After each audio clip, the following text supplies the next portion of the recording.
ጤና ይስጥልን ውድ አድማጮቻችን፣ ለአሁን ያዘጋጀንላችሁ አጫጭር ዜናዎች ይዘን ቀርበናል። አብራችሁን ቆዩ። ወቅታዊ ታማኝና ፈጣን መረጃዎችን ለመከታተል ቻናላችንን ታይም ሚዲያ ሰብስክራይብ፣ ሼር እና ላይክ በማድረግ ቤተሰብ ይሁን። ይህ ታይም ነው። ህወሓት በትግራይ ህዝብ ላይ እየተፈጸመ ያለው ዝምተኛ የዘር ማጥፋት በአስቸኳይ ሊቆም ይገባል በማለት ወራሪ ኃይሎች በአስቸኳይ ምዕራብ ትግራይ ለቀው እንዲወጡ አስጠነቀቀም። የህዝባዊ ወያነ ሓርነት ትግራይ ህወሓት ባወጣው ሳምንታዊ መግለጫ ከቀያቸው ተፈናቅለው በመጠለያ ጣቢያዎች የሚገኙ የትግራይ ተፈናቃዮች ህልውና አደጋ ላይ መውደቁን በመግለጽ መንግስትና ዓለም አቀፉ ማህበረሰብ አስቸኳይ ዘላቂ መፍትሄ እንዲሰጡ ጠይቀዋል። አስቸኳይ ዘላቂ መፍትሄ የሚሻ የዝምታ የዘር ማጥፋት በሚል ርዕስ በወጣው በዚህ መግለጫ የትግራይ ህዝብ በየቀኑ በረሃብና በበሽታ እያለቀ መሆኑ ተመላክተዋል። ድርጅቱ ለዚህ ውድቀት በዋናነት ተጠያቂ ያደረገው የኢትዮጵያ መንግስትን ሲሆን መንግስት ሆን ብሎ በጣለው የነዳጅና የመሰረታዊ ሸቀጦች ክልከላ እንዲሁም ሰብአዊ እርዳታ እንዲቀንስ በማድረጉ የህዝቡ ኑሮ ከክፉ ወደ ባሰ ተሸጋግረዋል ሲል ከሰዋል። ህወሓት በመግለጫው እንዳለው ህዝቡም ሆነ ድርጅቱ ለሰላም ካላቸው ጽኑ አቋም የተነሳ የፕሪቶሪያው ስምምነት እንዲተገበር በትዕግስት ሲጠባበቁ ቢቆዩም የኢትዮጵያ መንግስት ግን ስምምነቱን በመጣስ የጀመረውን የዘር ማጥፋት ተግባር እየቀጠለበት ይገኛል። በተለይም በምዕራብ ትግራይ ላለፉት 5 ዓመታት ሲፈጸም የነበረው በትግራዋይ ማንነት ላይ ያነጣጠረ ግፍ ተጠናክሮ መቀጠሉንና አሁን ላይ ደግሞ ተፈናቃዮችን በጅምላ የመክሰስና ተስፋ የማስቆረጥ አረመኔያዊ ስራዎች እየተከናወኑ መሆኑን አብራርተዋል። ህወሓት መግለጫው አክሎም መንግስት ዓለም አቀፉን ማህበረሰብ ለማደናገር ከአንዳንድ ከዳተኛ ተጋሩ ጋር በመቀናጀት የማጭበርበር ስልቶች እየተጠቀመ ነው በማለት ወንጅለዋል። የማጭበርበር ስራው ይቁም፣ እኛ ራሳችንን ችለን የምንኖር እንጂ የሰው ፈላጊ አልነበርንም የሚለው የህዝቡ ድምፅ ሊሰማ እንደሚገባና ተፈናቃዮቹ ደህንነታቸው ተጠብቆ ወደ ቀያቸው እንዲመለሱ አሳስበዋል። በመጨረሻም የኢትዮጵያ መንግስት በምዕራብ ትግራይ ያሰማራቸው ታጣቂዎችና የህዝቡን ንብረት የወረሱ ሰፋሪዎችን በአስቸኳይ እንዲያስወጣ ዓለም አቀፉ ማህበረሰብ በፕሪቶሪያው ስምምነት መሰረት የትግራይ ህገ መንግስታዊ ሉዓላዊነት ተከብረው ተፈናቃዮች ወደ ቀያቸው እንዲመለሱ አስፈላጊውን ጫና እንዲያደርግ ጥሪ አቅርበዋል። ህወሓት ተፈናቃዮቹ ወደ ቀያቸው ሳይመለሱ የሚመጣ ዘላቂ ሰላም የለም በማለት መግለጫውን ደምድመዋል።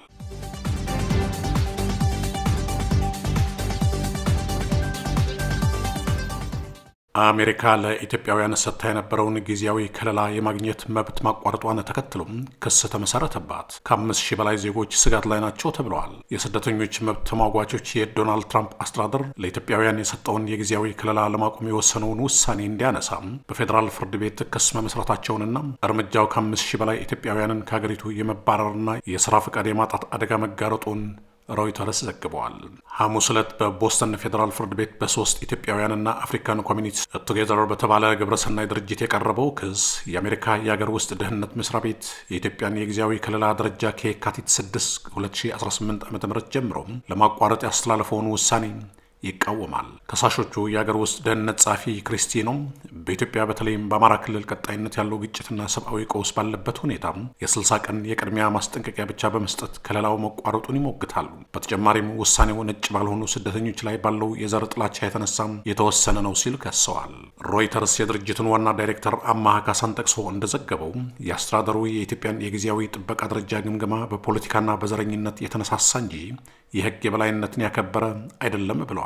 የጊዜያዊ ጥበቃ ደረጃ በትጥቅ ግጭት፣ በተፈጥሮ አደጋ ወይም በሌሎች አስከፊ ሁኔታዎች ለተጎዱ አገራት ዜጎች ከሀገር ያለመባረር መብትና የስራ ፈቃድ የሚሰጥ ፕሮግራም ነው። ይህ ፕሮግራም ለኢትዮጵያውያን ለመጀመሪያ ጊዜ የተሰጠው በ2014 ዓ.ም በፕሬዚዳንት ጆ ባይደን አስተዳደር ወቅት በትግራይ ጦርነት ምክንያት ሲሆን በኋላም በአማራ ክልል በነበረው ግጭት ምክንያት በ2016 ዓ.ም ታድሶ ነበር ይላል። የአገር ውስጥ ደህንነት መስሪያ ቤት ባለስልጣናት በበኩላቸው ውሳኔውን በመከላከል የጊዜያዊ ከለላ መቼም ቢሆን ለዘለቄታው ታስቦ የተዘጋጀ ፕሮግራም አይደለም ሲሉ ገልጸዋል። በኢትዮጵያ ያለው ሁኔታም ጥበቃውን ለመቀጠል የሚያስችለውን ህጋዊ መስፈርት አያሟላም ብለዋል። ይህ ክስ የትራምፕ አስተዳደር እንደ ሄይቲ፣ ቬኔዙዌላ፣ ሶሪያና ደቡብ ሱዳን ያሉ የሌሎች አገሮች ዜጎች የነበራቸውን መሰል ጥበቃ ለማቋረጥ የወሰደውን እርምጃ ለመቃወም ከቀረቡ ተከታታይ ክሶች መካከል የቅርብ ጊዜው ነው።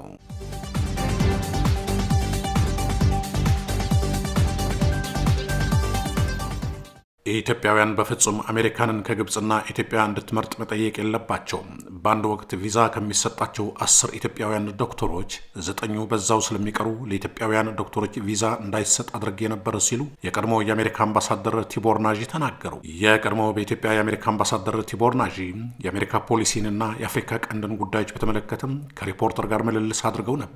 አምባሳደሩ በቃለ ምልልሳቸው የህዳሴ ግድቡን፣ የአሜሪካ ፖሊሲን፣ የሶማሌላንድን ጉዳይና የኤርትራን ጉዳይ በተመለከተ ሀሳባቸውን አጋርተዋል። የቀድሞ አምባሳደር ቲቦር ናዢ የህዳሴውን ግድብ የውሃ አለቃቀቅ በተመለከተ የሚደረስ ስምምነት በቀጠናው አንዱን ዋነኛ ያለመረጋጋት ምክንያት ያስወግዳል ብለዋል። ኢትዮጵያን ጨምሮ በተለያዩ የአፍሪካ ሀገራት በአምባሳደርነት ያገለገሉት ቲቦር ናዢ ትራምፕ በመጀመሪያ ዙር አስተዳደራቸው የታላቁ የኢትዮጵያ ህዳሴ ግድብን በተመለከተም ወደ ግብፅ አድልተው እንደነበር ገልጸዋል። አምባሳደሩ ትራምፕ እንደ አዲስ ይዘው የመጡት ያደራድራሉ ሀሳብ ላይ ከግብፅ ጎን ስለመቆማቸው ተጠይቀው ለኢትዮጵያውያን አሜሪካ በፍጹም ከግብፅና ከኢትዮጵያ እንድትመርጥ አትጠይቁ ብዬ ነበር።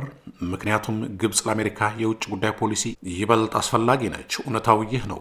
ብዙ ኢትዮጵያውያን በዚህ ነገር እንደማይደሰቱ አውቃለሁ። ለእነርሱ ኢትዮጵያ የዓለም ማዕከል ነች ሲሉ ተናግረዋል። አምባሳደሩ አሜሪካ በድርድሩ ገለልተኛ ካልሆነች ነገሩ እንደማይሳካ በመግለጽ አሜሪካ መጠንቀቅ አለባት። በባለፈው ድርድር ትራምፕ ድርድሩን እንዲመሩ የሾሙት የገንዘብ ሚኒስትሩን ነው። ይህ ለእኔ ተገቢ አይደለም። ፕሬዚዳንት ትራምፕ ተሟጓች አይደሉም በማለት በአሁኑ ድርድር ልምድ ያላቸውን ዲፕሎማቶች በማካተት በስቴት ዲፓርትመንት እንደሚመራ ተስፋ እንደሚያደርጉ ገልጸዋል። ፕሬዚዳንት ትራምፕ ራሱን በድርድሩ አያሳትፍም። የአሜሪካ ፕሬዚዳንት ቀን በ10 ደቂቃ ክፍሎች የተከፋፈለ ነው። አብዛኛውን ጊዜውን የሚያጠፋው በአገር ውስጥ ጉዳይ ነው። የተወሰነውን ነው ለውጭ ጉዳይ የሚያውሉ ያሉት አምባሳደሩ ፕሬዚዳንት ትራምፕ የሁለቱ አገራት መሪዎች ከተስማሙ ዋይት ሃውስ ጋብዞ እጅ ከማጨባበጥ ፎቶ ከመነሳትና ዶክመንት ከማስፈረም የበለጠ ሚና አይኖራቸውም ብለዋል። የግብፅ ሶማሊያን መደገፍ ከኢትዮጵያ ጋር በተገናኘ ነው ያሉት አምባሳደሩም ሁለቱ ከስምምነት ከደረሱ ግብፅ ኢትዮጵያ ከሶማሌላንድ ጋር ስላላት ስምምነት ብዙም አያስጨንቃትም ብለዋል። ኢትዮጵያ የብሬክስ አባል መሆኗ እንደ የተባበሩት አረብ ኤሚሬቶች፣ ቻይና፣ ህንድ፣ ሩሲያና ኢራን ካሉ አገራት ጋር በተለያዩ ዘርፎች ትብብር ማድረጓና ለሱዳን የፈጥኖ ደራሽ ኃይሉ ድጋፍ በማድረግ መወንጀሏ በአሜሪካ እንዴት ይታያል ተብለው የተጠየቁት ቲቦር ናዢ የአሜሪካ የውጭ ጉዳይ ፖሊሲ ሁሉም ሀገር ለራሱ ጥቅም እንደሚሰራ ይቀበላል። የእኛን ጥቅም ቀይ መስመር እስካላለፈ ድረስ ደስተኛ ላንሆን እንችላለን፣ ነገር ግን እንቀበለዋለን በማለት ለምሳሌ ኢትዮጵያ ጥቅማችንን የሚነካ ከኢራን ጋር የደህንነት መረጃ ልውውጥ ከተስማማችና አሜሪካ ከተበሳጨች ግንኙነታችንን ሌላ ቦታ እናደርሰዋለን ልትል ትችላለች ብለዋል። ቻይና ከአፍሪካ ሀገራት ጋር ያላትን ግንኙነት ታሪፍ በማንሳት በምታጠናክርበት ጊዜ አሜሪካ ታሪፍ መጣሏና የጉዞ እገዳ መጣሏን በተመለከተ የተጠየቁት ቲቦር ናዢ አሜሪካ ከዚህ ቀደም እንደነበረው በተጽዕኖ ከቻይና ጋር ትከሻ የምትለካካ እንዳልሆነችና ትኩረቷ የራሷን ደህንነት ማስጠበቅ ላይ እንደሆነ ተናግረዋል። የሰብአዊ ድጋፍ የተለየ ጉዳይ ነው የሚሉት ናዢ አደጋዎች ሲኖሩ ለጠላት እንኳን ምላሽ ሰጥተናል በማለት ለኩባ የተሰጠውን ድጋፍ አንስተዋል። ቪዛን በተመለከተ በርካቶች አሜሪካን ለመጎብኘት ብለው ቪዛ ወስደው በዛ ይቀራሉ ያሉት አምባሳደሩ እኔ የኢትዮጵያ አምባሳደር ሳለሁ ለኢትዮጵያውያን ዶክተሮች ከሚሰጡ 10 ቪዛዎች ውስጥ 9 አይመለሱም ሲሉ በመናገር በኢትዮጵያውያን የተማረ ዶክተር የቺካጎን ሕዝብ ሳይሆን ማገልገል ያለበት ኢትዮጵያውያንን ስለሆነ ለኢትዮጵያውያን ዶክተሮች ቪዛ እንዳይሰጥ አድርጌ ነበረ ብለዋል። በአንድ ወቅት በአዲስ አበባ ካለው ኦፕታ ኢሞሎጂስት የአይን ቀዶ ጥገና ባለሙያ ይልቅ በቺካጎ በርካታ ኢትዮጵያውያን የአይን ቀዶ ጥገና ሐኪሞች ነበሩ ብለዋል። ድሮ ቪዛ ሲሰጥ የሰው ኃይላችንን አሜሪካ ቀማችን ይባል ነበር ያሉት አምባሳደር ቲቦር ናዢ ቪዛው ሲቆምም መቃወም ተገቢ አይሆንም፣ ሁለቱ አብረው አይሄዱም ብለዋል። የሶማሌላንድ ከእስራኤል እውቅና ማግኘት ትልቅ እርምጃ እንደሆነ የገለጹት አምባሳደሩ ሌሎች አገራትም የእስራኤልን ፈለግ በዚህ ዓመት ይከተላሉ ብለው እንደሚጠብቁ ገልጸዋል። ከኤርትራ ፕሬዚዳንት ኢሳያስ አፈወርቂ ለዘብተኛ የሆነ ያልተለመደ ከአሜሪካ ጋር በተያያዘ የሚሰጡትን አስተያየትም አምባሳደሩ ሁሌም እንዲህ ነው፣ አውርተን ግንኙነታችንን ለማሻሻል እንደምንችል ተወያይተን ተሳስቀን ነው የምንለያየው በማለት ጠቅላይ ሚኒስትር መለስ ዜናዊ በአንድ ወቅት ኢሳያስ በጠዋት እስኪነሳና ራሱ እስኪወስን ድረስ ምን እንደሚያደርግ አያውቅም ብሎኛል ሲሉ በዋሽንግተንና አስመራ መካከል ያለው ግንኙነት እንደሚሻሻል ተስፋ እንደሌላቸው ገልጸዋል።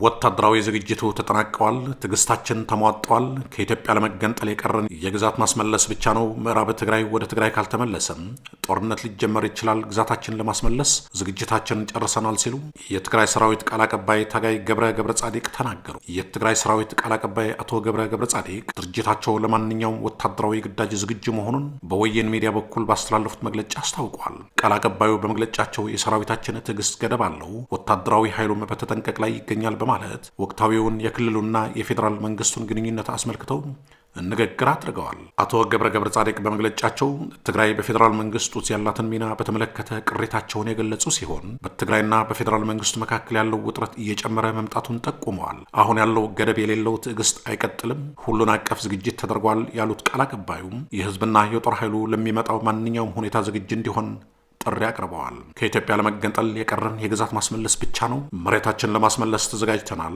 ከኢትዮጵያ ጋር ምንም የሚያገናኘን ነገር የለም። የህዝቡ ማህበራዊ ስሪት ተበጥሰዋል ብለዋል። የሚያገናኘን ነገር የፕሪቶሪያው የሰላም ስምምነት ብቻ ነው። ስምምነቱ የማይተገበር ከሆነና ግዛታችን በሰላም የማይመለስ ከሆነም ትዕግስታችን እያለቀ ነው ሲሉም ተደምጠዋል። ታጋይ ገብረ ጻዲቅ